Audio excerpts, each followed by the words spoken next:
everyone. Mike Kelly here to talk to you today a little bit about school culture. Culture is one of the three tenets I chose to focus on in my vlog. The three are relationships, culture, and learning. Three things I think are all interconnected and very important for us as school leaders and teachers to be focused on to improve what we do every day with our staff and with our students. So, school culture is a tricky topic. It's something that is sort of gaining a little momentum in terms of a focus and importance within schools. I think schools are recognizing more and more that things like morale and job satisfaction impact our school climates and then in turn shape our school culture.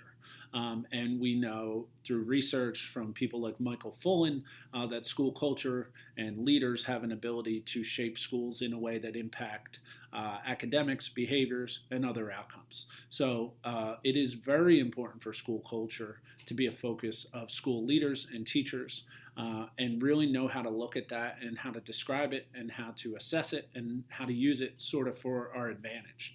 So school culture or culture in general. Culture is defined by Deal and Kennedy as the way we do things around here. And that's one of my favorite descriptions. It's very short, concise, something accessible to everyone. The way we do things around here is our culture. Our climate is something different. Our climate is our attitude. That's something that can change from time to time. Much like morale is more susceptible to things going on around us and more easily influenced. Culture is something that takes a long time to shape, and it really is our personality and the root of who we are. One of the resources that I love on this topic of school culture is Todd Whitaker and Steve Gruner's book, School Culture Rewired. They also have written School Culture Recharged. I highly suggest administrators, teachers interested in the topic of school culture, check those out, because those are awesome resources. I know I've learned a ton from reading Todd and Steve's work. They really focus on how to define, assess, and transform it, as their subtitle suggests. And that's something that's really not easy. I think schools need to start with defining school culture for them. What does that mean? And then have a way to assess it. And Steve and Todd have some tools included in that book that leaders and teachers can use, sort of these surveys to assess what is our school culture. And culture is something different that we measure, different in a way that it differs from climate, in that climate can sort of measure how we're doing in certain areas, whereas a school culture survey is sort of a way to assess what our culture is and define it, not necessarily to measure good and bad in the same way we measure job satisfaction, morale, and climate. It's a way to really define who we are based on the series of elements that we're choosing to look at as part of our culture. Most schools don't have a clear definition for school culture, and I feel like that's a great place to start for school leaders to sort of define school culture for your organization, whether you use a tool that's already out there or resources like the book I shared. It is a great place to start.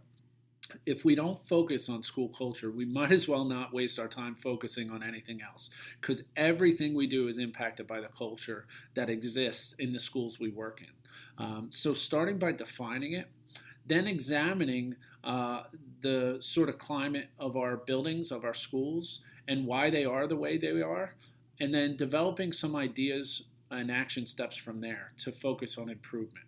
And again, school culture is not something that's going to be changed or shaped through a couple parties or some jeans days on a Friday. Those type of things could certainly boost morale on certain days. They have some really good short-term effects, but they're not going to sort of define who we are. And when we think of school culture, again, it's who we are, it's our personality, it's the way we do things around here and why. So it's really important to understand that concept so we don't try to just sort of throw some fun things out there and say, hey, we're shaping our culture, because that's really not what that does. So school leaders should begin, again, by defining with their staff. This is not something you should do to your staff, in my opinion. It's something you should do alongside of your staff together. And teachers, the same. Doing this within your classroom is really important to define your classroom culture, assess your classroom culture, what it is, and then only once we have that information can we then start to examine the current climate and take action steps to improve things. One of the things we've done with our teachers initially was we developed a vision for the type of school we wanted to have, a school where students wanted to come to, teachers wanted to work, and parents wanted to send their kids. And we really examined teachers and what makes a school a place where teachers want to work. And we sent a one-question survey. We were just really curious a few years ago.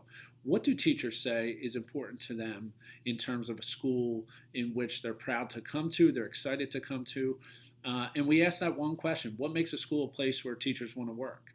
And the responses we got were outstanding. Teachers were really clear, really reflective on what motivates them, things that are important. And we were able to sort of categorize those responses into things like good communication, shared decision making, support.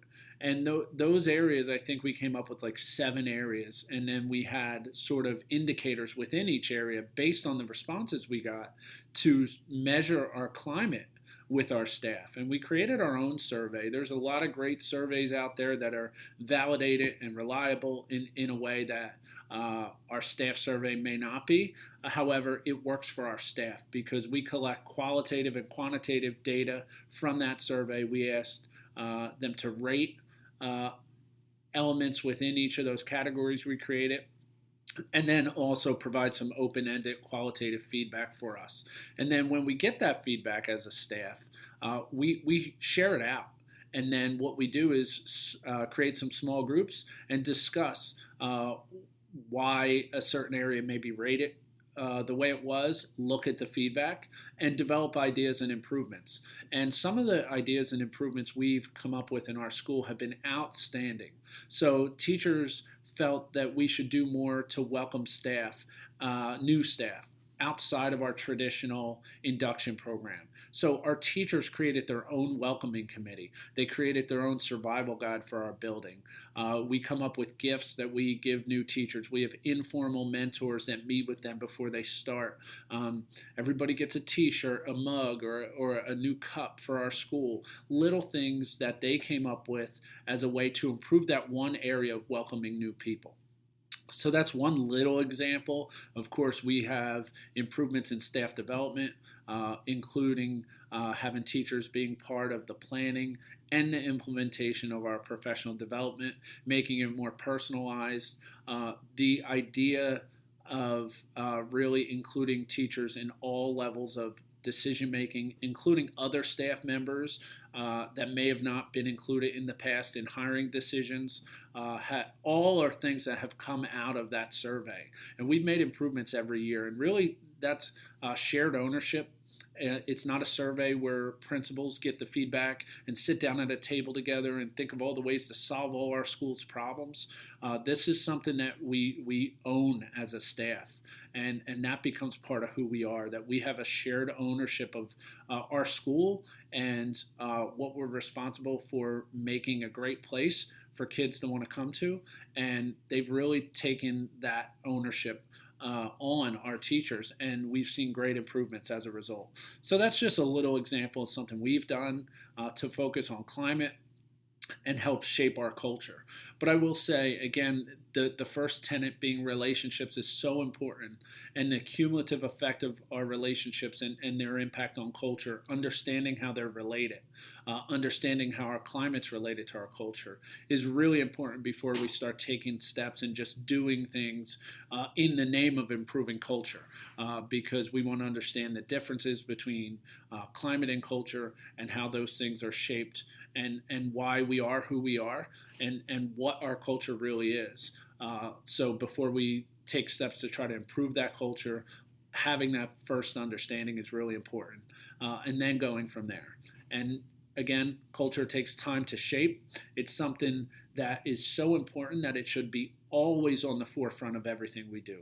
Culture should never sort of move to the back of the line in terms of school focus or school improvement. And it doesn't necessarily, and I won't say necessarily, it shouldn't really be the side topic. Well, today we're going to just do culture. It should be a part of everything we do. It should be in our minds when we're designing anything, whether it's programs for students, whether it's professional development for teachers. We should have culture in mind all the time in everything we do and understand that it impacts everything we do. So I encourage really school leaders especially to start thinking about culture in this way and being very intentional about intertwining our thoughts about culture and our school into all that we do in order to really transform our schools. Because without that culture piece being in place, it's really hard to really improve other areas of our school. It all starts with who we are and the relationships we have among each other. So I want to wish everybody a happy Thanksgiving as we come upon our break. I'll be taking a break as well from creating these vlogs and pick up after the holiday sometime. So enjoy and wish everybody well.